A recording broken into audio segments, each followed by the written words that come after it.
Hi, I'm Oli. Hi, I'm Rob. And this is a comic strip AP of Dungeon World featuring the adventures of Alford Soultaker. When we last saw Alford, he had just been summoned to Governor Alderman's office in order to meet Inquisitor O'Brien, also known as the Red Right Hand of the royal family. The war is closer than we realise.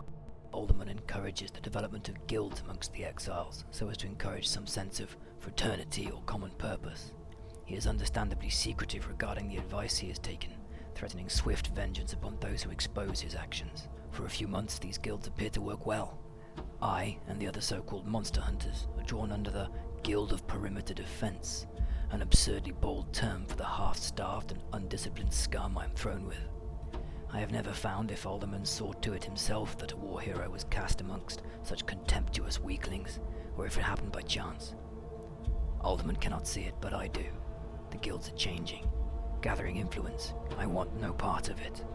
For the sake of my family, I must stay out of trouble. My name is Alford Soultaker, in another time a father and husband. Here, I am a monster hunter. You're in the room. You've got Alderman there, sitting behind his desk. You have the Inquisitor standing, staring at you. Yeah. Now, you've not seen Alderman play this sort of deferential role. Not at all. Quite the opposite. Yeah, exactly. He's been a very commanding presence ever since you got here. Alford takes this in just a few seconds, has determined his approach, and gives a very low bow. And just says, "Inquisitor, to what do we owe this honour in the Hovels of Frostbreach?" And then while I'm bowed low, just tip my brow and see if Alderman took that in. And if he did, wink.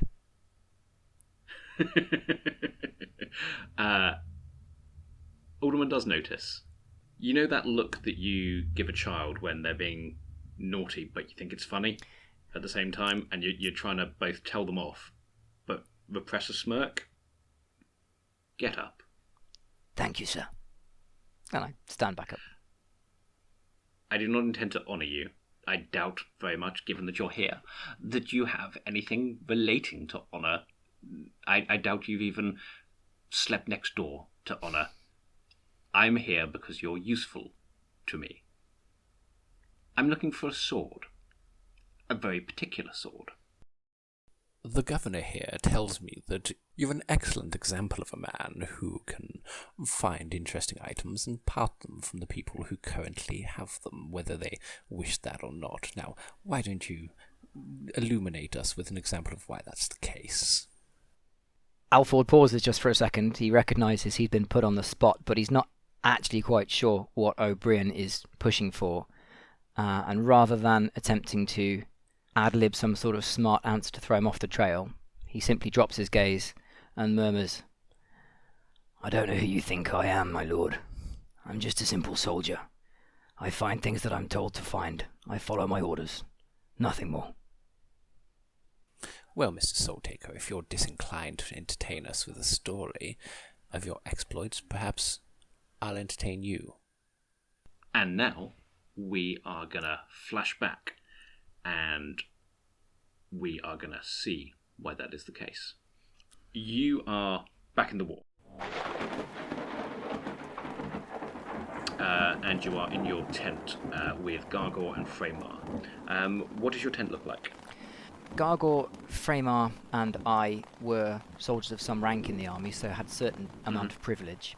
We had 3 tents arranged in a triangle to one another, with a central tent on the inside, which was used for analysing hastily made maps of the battlefield before planning our manoeuvres. It's dirty from the trenches and the rain, but it is also organised with a military precision. Okay, that's where you are at the minute. And Gargor and Framar are pissed off. Gargor is just kind of stomping around the room, doing circles of it. Framar has a flagon of ale in one hand, and he's got a bag in the other with just like a few coins in it. This is bullshit. This is absolute bullshit. The amount of work that we've put in for these people, and then we win, and this... And he throws the bag on the floor. and like a few silver coins scatter on the floor. This is what we get. This is it. This is what I have to go home and make a life with now. Calm down, Framar. Calm down. We've seen each other through battle after battle after battle. We've had our losses, but we have come out on top every time. This right here, this is a betrayal, but it is a battle, no less, and we will come out on top. You're damn right we will. You're damn right. Gargor, what say you? I say we take something. I stand up from this chair I'm reclining in, reach out and grab a half-full bottle, take a slug of the wine and hold my hand over the map and say, "Who's with me, boys?" We are now going to smash cut to you in the encampment that you have, but you are some way away from your own tents, and you are looking at one very grand-looking tent in the middle. Yeah. There are guards about. It's night, but there's torches. You're currently hunkered down in the long grass. You've heard that inside that central tent there is a gilded box that contains one of the greatest treasures in the realm, and that's what you've decided to take. It's about sort of 2-3 in the morning. Most people are asleep. Few guards around. What are you doing? I silently point out the tent, glance at Gargor and Framar to check they agree that that's where it's going to be. We spend a few minutes waiting for the change over of the guards around here, which conveniently has been organised by Gargor as one of his responsibilities in the organisation and rotating of guard duty around the camp. So frankly, he's rigged it. We know exactly when these guys are going to change and where. Let's roll a Defy Danger with Wisdom, because you've planned this with him. Let's see how well it goes off. Okay, well, we got a 5 plus 1 for Wisdom, so 6. So what were you waiting for exactly in the change of the guards? Let's step back a little bit. There is a perimeter around this central tent and its smaller tents that's guarded by an oval patrol route. At either end of it, there is small, extremely rickety guard houses where they keep some weapons and where they keep a stove for some warm drinks. It may not be the suggested protocol of the changing of the guard, but they have a habit of all collecting in the warm momentarily while they swap over. So I'm expecting them to go to either end. Okay, so there's a little bit where one of the guards will go into one of these little bit. They habitually all abandon their posts for all of a minute. Okay, and it's in the centre of an army that's just one. So they're all feeling a little bit celebratory and not that worried. So the guard starts heading over towards this little shack where they're going to meet up beforehand. And another guard comes out, greets him, and you can see he's actually a little drunk already, so this should be even easier. However, in here, just a little way off, he says, "Yeah, no, hang there just a sec, mate. I've got to go take a piss. I've been on this for hours." And he's heading directly towards you because you are outside of the sight of the lamps, and he's going to go piss against a tree somewhere. So he's heading right towards you. What do you do? How far away from some cover or the tent are we?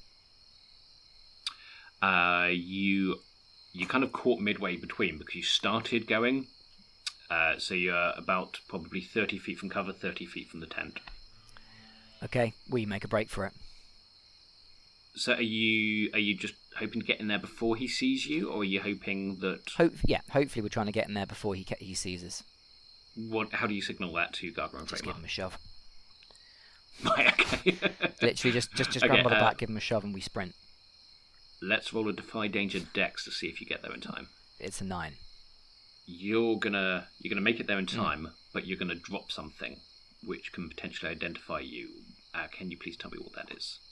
It doesn't have to be you. It can be the Gargor or Framar drop something. The pouch of coin that Framar was speaking of so disparagingly. Right. He made a grand gesture of throwing it on the table, but Framar being Framar, he picked it up and tied it to his sword belt later. He wasn't going to leave some coin behind, and he obviously didn't tie it to his belt as tightly as he thought he had. And in the light drizzle and with the sudden movement, just as we're reaching the tent, it slips free of his belt and falls to the ground with a chink. That will identify, at the very least, our rank, because each rank is paid a certain amount, so they're going to know exactly whose pouch that is. Okay, so how do you actually get into the tent? Well, we're not stupid, so there's no way that we're really going to go straight through the main entrance of this tent. No, we sneak some way along around the perimeter of it until we find a dark, quiet spot where I hoik out the hunting knife from my boot, yes, the same one from episode 1, and I silently slit a 4-foot gash in the tent diagonally for us just to squeeze through. Okay, excellent. You make your way into the tent, but what you don't see, because you're now inside, is that there's a man walking through the camp, and he appears to be very popular. People are toasting him with their flagons of ale, they're cheering him, they're slapping him on the back, and he is heading right towards the tent you're now in. Right. He's heading towards your tent, and as he does so, he pauses, spots something on the ground, and picks up the bag of coin that Framar had left behind. Ah.